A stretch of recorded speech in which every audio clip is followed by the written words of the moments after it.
Hello, Happy New Year. I'm so excited to be filming a YouTube video today. The most recent video I uploaded was actually one I filmed in the fall of last year and just never got around to posting. In total last year, I think I posted 3 videos to my channel along with some sporadic random shorts. I'm still trying to figure those out and if or what or how much I'll be using them. If you like shorts and you'd like to see them from me, let me know. I have remained really active on my Instagram and TikTok. I still post stories every day and my TikTok has now grown to over 253,000 followers now. But you know, both of those platforms are a lot easier to keep updated. It's literal photos and short videos, 7 seconds, 15 seconds. Sitting down and doing a video like this takes way more thought and energy and time, at least for me. And last year, I just wanted to give my time to my real life, being more present as a mom and a wife and a friend. Looking back on the last year and being reflective, I've realized it was a reflective year for me. I have felt, the best way I can describe it,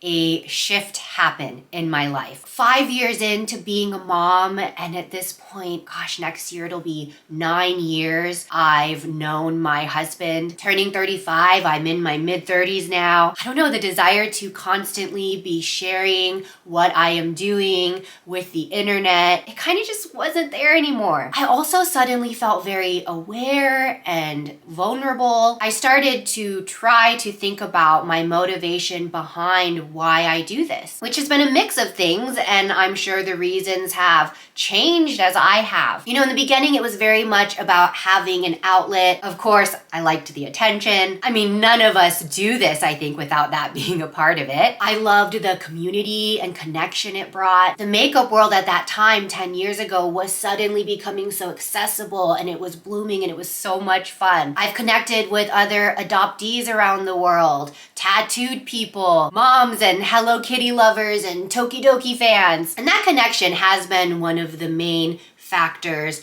along this whole journey for me. But there has been seasons where the views or lack of start to get to you. The ups and downs of follower counts, the need to constantly be in people's faces, trying to stay on top of all the trends. All of those things can be distracting. They can throw you off, bring you down. I do feel like I came to a place of peace and acceptance with my channel a while back when it kind of plateaued. It never went to that next level, and I became okay with that because it still remained my outlet, and actually staying smaller, it stayed safer. But regardless of the numbers, whatever I am putting out there on the internet is out there for anyone and everyone. And I just became hyper aware of that last year. So I pulled back and was just a little more private, and it was really good. I've learned how to be comfortable in quiet, slow, boring things that I think a portion of my life I avoided because they felt wrong, because a majority of my life had been chaos, turmoil,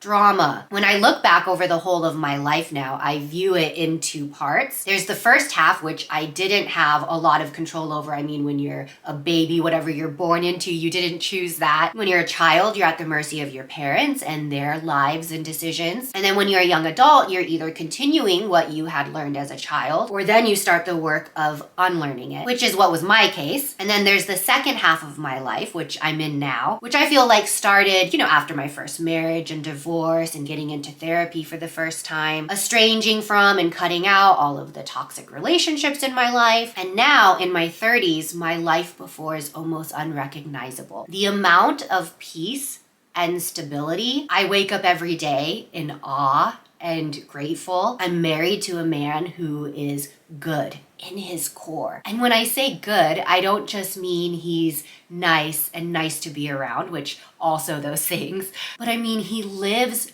daily a life of trying to do what's right, striving to better himself and the people around him. He's responsible. He treats me well and takes the responsibility of being a husband so seriously. He's an amazing father, from wanting to make sure our daughter feels loved and nurtured and safe and affection, but also teaching her and making sure she's learning what she needs to. He provides a life of consistency and thinking well about things, being compassionate while still being emotionally mature, not confusing drama for passion. I've seen him over the almost 9 years we've known each other continue to grow and better himself, which just makes my whole healing journey a heck of a lot easier. When you have a partner who's on the same page with these things, it creates an environment of genuine safety in all the ways, which then allows you to both grow individually, collectively. And this last year, we hit a sweet spot. Our communication, better than ever. Goals, totally aligned. Parenting, on the same page. And we've both gotten to a place of not just learning how to be in, but actually appreciate boring, aka no drama. Now, granted, there's things you can't control, like health issues, sometimes job stuff, outside family issues, a pandemic. But as far as what goes on between these four walls, for us, it's all about stability, treating each other well, not being drawn to drama. You know, both of us coming from dysfunction in different ways. You do have to actually actively work at unlearning and then learning that constant chaos, yelling, fighting, someone being upset or making it about them, or neglect, abandonment, just overall mess is not normal. And for my husband, one of the things I noticed for him as we came into this season of everything around us just being stable, he kept anticipating the bad coming. It's like you can't enjoy the good because something bad is coming. You're just waiting for the other shoe to drop. And for me, it was realizing that the stable is actually a good thing. It's the normal, or it should be, and all the bad stuff is not just how it should be, it's how life is. Everyone is just off their rocker and their lives are always on the brink of falling apart and they can just blow up whenever they feel like it. A good example of this for me was just this last weekend. We went grocery shopping as a family. We're bringing the bags of groceries in and one of them falls off the counter, and it happens to be a large jar of red pasta sauce. So there's glass and sauce everywhere. It went up the counters, all around in this huge circle. And I was like, oh, what a bummer. And then I just started cleaning it up. And then when my husband came in, he started helping me. And we told our daughter calmly, hey, stay out of the kitchen for a minute while we clean this up. And no one blamed anyone or made anyone feel bad. There was no rage or yelling. There was no heightened emotion at all because it just happened. Accidents happen. Isn't it better to just clean it and get it over with instead of turning it into an emotional thing unnecessarily? It's so silly because it actually makes me feel emotional thinking about it. Because what I realized and really embraced this last year was how many moments there are like that in my life now that are just so plain and standard. And I still have moments in some of those moments where I feel a sense of like my body almost physically reacts because I'm expecting someone to be upset, someone who can't regulate themselves to snap and be punishing. I'm bracing myself for that, and it just doesn't come, and it won't anymore for me, and it never will for my daughter. Woo! And that is just outstanding. So I guess that's what this last year has been for me. Therapy all last year was phenomenal. I feel like personally, I've grown leaps and bounds in boundaries, setting them, honoring them, different friendship dynamics. I've worked a lot on mindfulness and getting in touch with my feelings, which I know could sound a little basic or maybe even a little silly to some. As someone who has never taught how to regulate or even recognize what you're feeling before you act on it, or do you even need to act on it? Is what you're feeling the best, as my husband would say, portrayer of the truth of what's happening? Oh, it's all been so good. Okay, aside from all of that, which went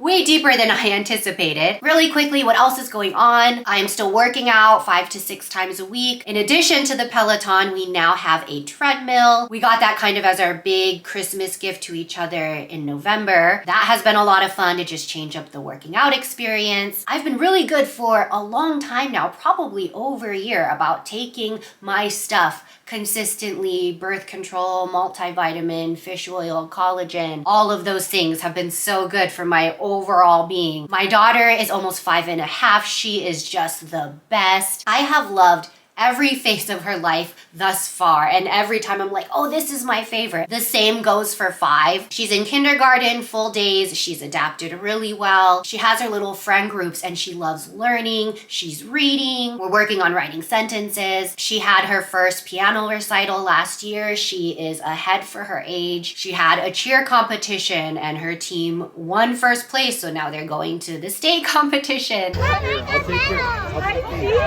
She has a silly and sometimes really witty sense of humor. She makes my husband and I genuinely laugh. I just love hanging out with her, having conversations with her. Personality these days, I would say she's trended a little more towards my husband. She can be a little more serious, observant. She's not the kid in the crowd seeking out the spotlight. If anything, she gets more shy and quieter. I really think not putting her on camera anymore has been nice for her. I feel like it's honored her as her own person, respecting her privacy, allowing her to become more aware, self-aware without a lens in her face. I still show her on my stories on Instagram. It's not nearly as much as it used to be. So for any of you who have missed seeing her, you can see her over there sometimes. Yeah, she's awesome. We're gonna get her into some more sports this upcoming year. I am full on enjoying mom life, married life, and I'm looking forward to getting back into YouTube life. Do I even need to mention my hair? Chopped it all off a few months ago, went brunette. Anyways, thanks so much for watching. I love reading your comments, love chatting there, and I will talk to you again soon. Bye.